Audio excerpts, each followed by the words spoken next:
Magandang araw kaibigan! Tuloy po kayo sa Felicidad's Channel. Sa mga kwento ng buhay at pag-ibig na hinalukay sa natatagong baul ni Felicidad. Pero bago po tayo magpatuloy, huwag niyo pong kalilimutan na i-like ang video, i-subscribe ang channel, at i-click ang notification bell para lagi kayong updated sa mga parating pa na upload.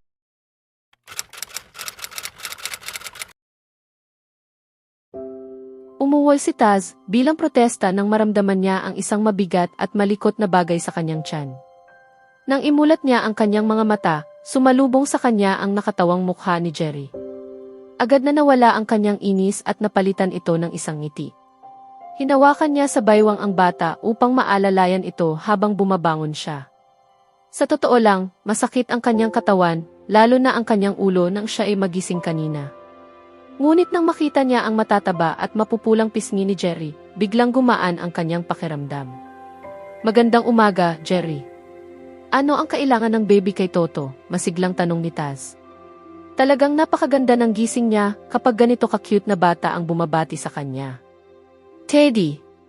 Ligo! Sabi ni Jerry habang hinahawakan ang kanyang basang buhok na tila ipinapakita ito kay Taz, saka ito bumungis-ngis. Naunawaan naman ni Taz ang gustong ipahiwatig ng bata, kaya yumuko siya at inamoy ang buhok nito. Ang bango naman ng baby. Ang agayata kayong pinaliguan ni Taddy ninyo. Nagdumi ka ba? Taz!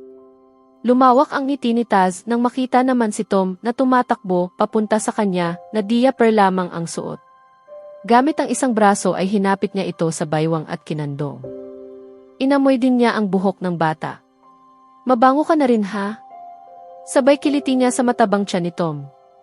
Pero bakit naka-diaper ka lang? Teddy! Sagot ni Tom. Mga bata, bakit ninyo ako tinatakbuhan? Halos mapunit na ang kanyang mga pisngi sa kakangiti nang si Odie naman ang lumabas mula sa kwarto. Napansin niyang nakapajama pa rin ito, ngunit napakaganda pa rin ito sa kanyang paningin. Magandang umaga, Odie. Ngumiti si Odie. Magandang umaga, Taz. Mabuti naman at gising ka na. Bantayan mo muna ang kambal ha? Maliligo lang ako. Parang ang aga ninyong mag-ayos. Mamamasyal ba kayo? Kumunot ang noo ni Odie at namaywang. Sandali, Taz. Nakalimutan mo bang ngayon ang araw na isasauli natin ang kambal kina Gardo? Biglang natigilan si Taz, kasabay ng tila pagbuhos ng malamig na tubig sa kanyang ulo. Paano niya iyon nakalimutan? Tumawag nga pala kagabi si Gardo at sinabing labis nang nami-miss ni Snooki ang mga anak nila. Kaya nagpa siya ang mag-asawa na maghanap na ng mga yaya para sa kambal at sisiguraduhing mapagkakatiwalaan ang mga iyon. Nawala iyon sa kanyang isip dahil masyado siyang naging masaya nitong mga nakaraang araw, lalo na matapos ang pag-uusap nila ni Odie at ang pag-amin nitong nais na nitong mabuhay muli. Tiningnan ni Taz si Tom pagkatapos ay si Jerry. Pareho silang nakatingin at nakangiti sa kanya, magkamukhang magkamukha.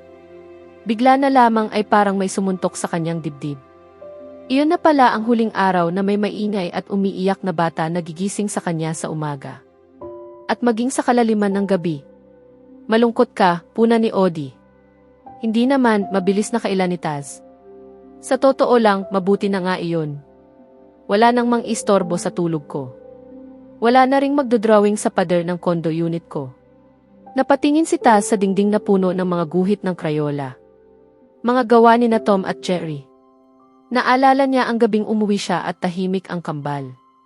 Si Odie naman ay mukhang labis na nag-aalala.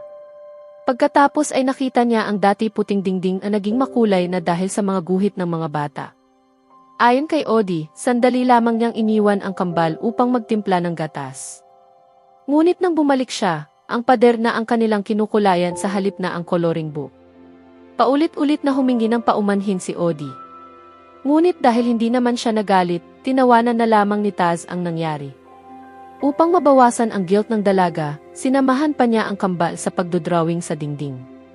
Dahil wala naman siyang talento sa pagguhit, lalo lamang naging magulo ang pader. Ngunit kinabukasan, nagulat siya nang makita ang isang magandang mural sa dingding. Likha ng kanilang resident artist, si Odie. Nagbalik lamang sa kasalukuyan si Taz, ang hawakan ni Odie ang kanyang mukha gamit ang dalawang kamay. Napatingala siya sa gulat. Matagal na ring hindi nauna si Odie na hawakan siya. Kaya sa sandaling iyon, pakiramdam ni Taz ay parang sasabog ang kanyang dibdib sa sobrang saya. Mabuti na lamang at kandong niya ang kambal, kung hindi ay baka hindi na niya napigilan ang sarili na yakapin ang dalaga. Kaya nanatili na lamang siyang tahimik, ninanamnam ang init ng balat nito na dumadampi sa kanya. May mga sandali talaga sa buhay na hinihiling ng isang tao, na sana ihuminto na lamang ang oras. At isa ang sandaling iyon, habang nakapatong ang mga palad ni Odie sa kanyang mga pisngi. Sa mga sandaling nais niyang manatili habang buhay. May ilang oras pa naman tayo bago pumunta kina Gardo, sabi ni Odie. Makakasama pa natin ang kambal. At maaari pa tayong gumawa ng isang alaala.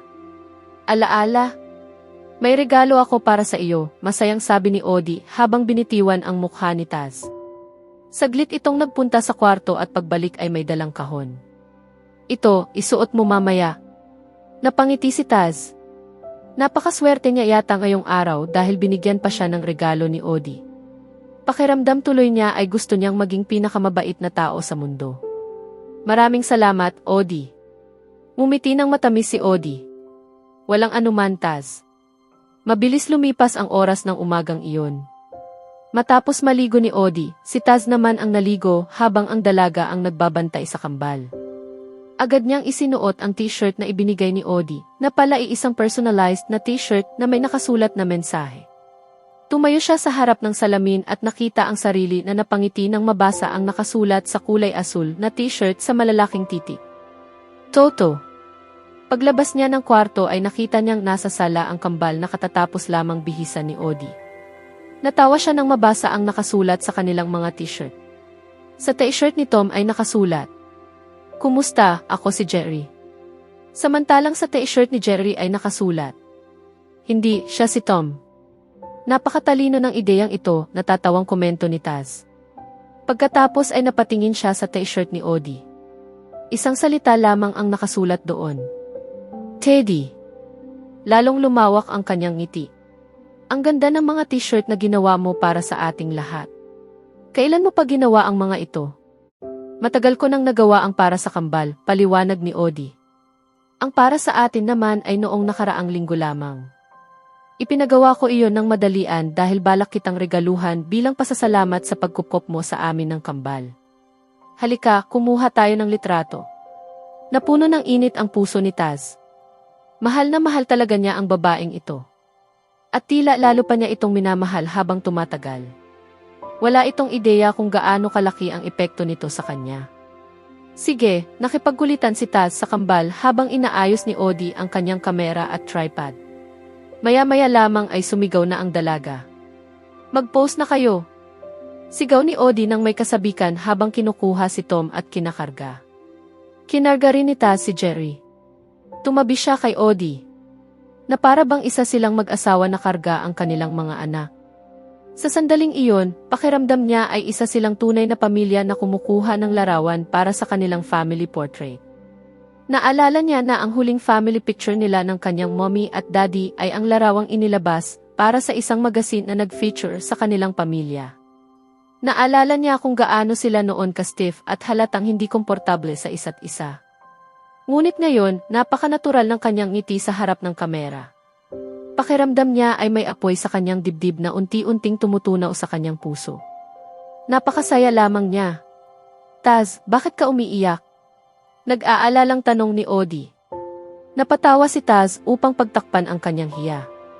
Wala. Wala ito. Medyo naging sentimental lang ako. Ngayon lang ulit ako nagkaroon ng pagkakataong magpa-family picture. Gumuhit ang pag-unawa sa mukha ni Odie. Marahil ay naalala nito ang kwento ni Taz tungkol sa kanyang pamilya, kaya naunawaan nito kung gaano kahalaga ang sandaling iyon para sa isang taong nagmula sa sirang pamilya. Maaari kaming maging pamilya mo, Taz, malambing na sabi ni Odie. Maraming salamat, nakangiting sagot niya habang pinupunasan ang mga luhang kusang tumulo sa kanyang pisngi. Maraming salamat dahil naging bahagi ka ng aking pansamantalang pamilya, Odie. Sa susunod na kabanata, haharapin ni Taz at Odie ang emosyonal na sandali ng paghihiwalay nila sa kambal habang ibinabalik ang mga ito kina Gardo at Snooki. Sa gitna ng paalam, mas lalo pang lilinaw ang tunay na damdamin ni Taz para kay Odie at ang tanong kung hanggang kailan niya iyon kayang itago. Kaya abangan natin,